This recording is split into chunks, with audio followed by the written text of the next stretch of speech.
Hello, I'm Ali Langdon. Welcome to A Current Affair.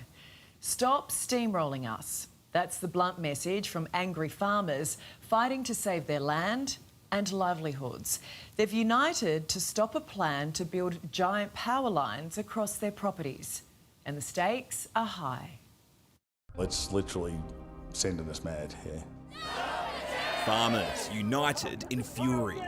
They appear to be obsessed with climate change, but totally devoid of any reality. Trying to save their farms from an ugly and uncertain future. Piss poor planning. Really, that's what it comes down to. Farmers here in the central west of Victoria have a pretty clear message. It's a sentiment echoed by hundreds of families, their properties in the proposed path of a monster transmission tower line. It's some of the most important agricultural land in the country, but if Canberra gets its way, a path will be carved through it to make way for an energy superhighway. It's called the Western Renewables Link, and it's got locals in a stink. It's been extremely stressful. We feel like we've got enough burden to carry just going about our daily business. Tom Drive says his farm's value has plummeted because of the proposed towers. We had $1.5 million trimmed off our equity on our house block here. $1.5 million. $1.5 million, yep. And we've carried that loss, every emotion you could think of, bar happiness. Yeah, angry, just frustrated, and no one cares.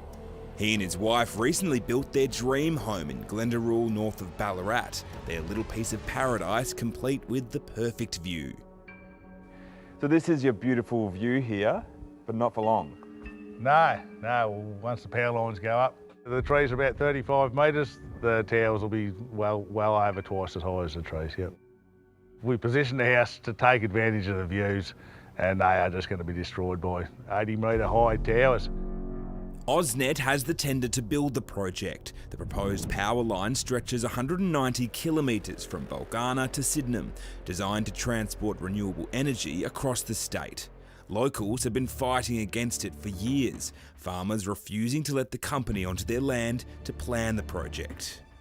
I've just asked one question of the politicians: what are we going to eat? For spud farmer Kevin Mayer, the biosecurity risk is one of his major concerns. How are we going to have a clean biosecurity farm when we've got hundreds of concrete trucks transversing, hundreds of workers transversing, and we're supposed to keep viruses and keep a healthy crop profile? How is that going to be at all possible?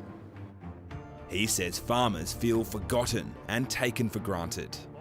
Well, a lot of the kids think there's a cow out the back of Coles. Simple, but it's that we all know that the dairy farmer are working 7 days a week, 24 hours a day to milk the cows to provide farm fresh milk.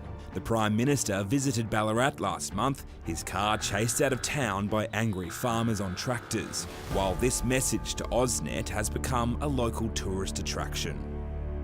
It's brainless. Most people would first and foremost protect the food security of a nation.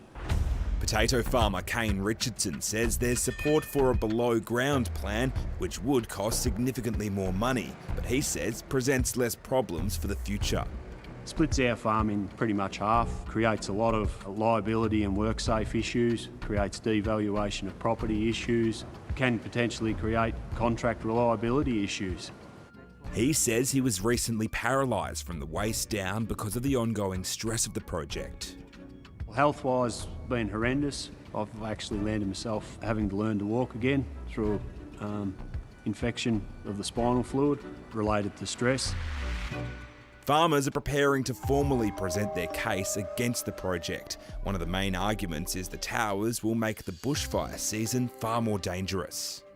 You can't send fire crews in under the power lines in heavy smoke. When the fire siren goes off, it's not the politicians on the back of the truck, it's blokes like me who give up their time, freely to do that for our neighbours and to help our friends and neighbours so they don't get burnt out. In a statement, AusNet told A Current Affair, AusNet is committed to supporting landholders throughout the process. This is critical infrastructure to support Victoria's transition away from ageing coal-fired power stations. AusNet offered compensation to farmers for access to their land and for the devaluation, but Tom says it doesn't add up. And yeah, we haven't taken them up on the offer because it's... Is it insulting? It's absolutely insulting, yeah. Yep. So you might get a payment of 50 grand after they've hit you with a $1.5 million loss to your equity. Not exactly enticing, no. Farmers just want the government to listen and the people of Australia to understand their plight. We're not mad people ranting on about nothing. Our issues are legitimate issues that aren't getting covered at the minute. And stop just steamrolling us. Come out and listen to us. And don't mess with our farmers. Keep up the good fight, guys, and let's hope that they are paying attention in Canberra.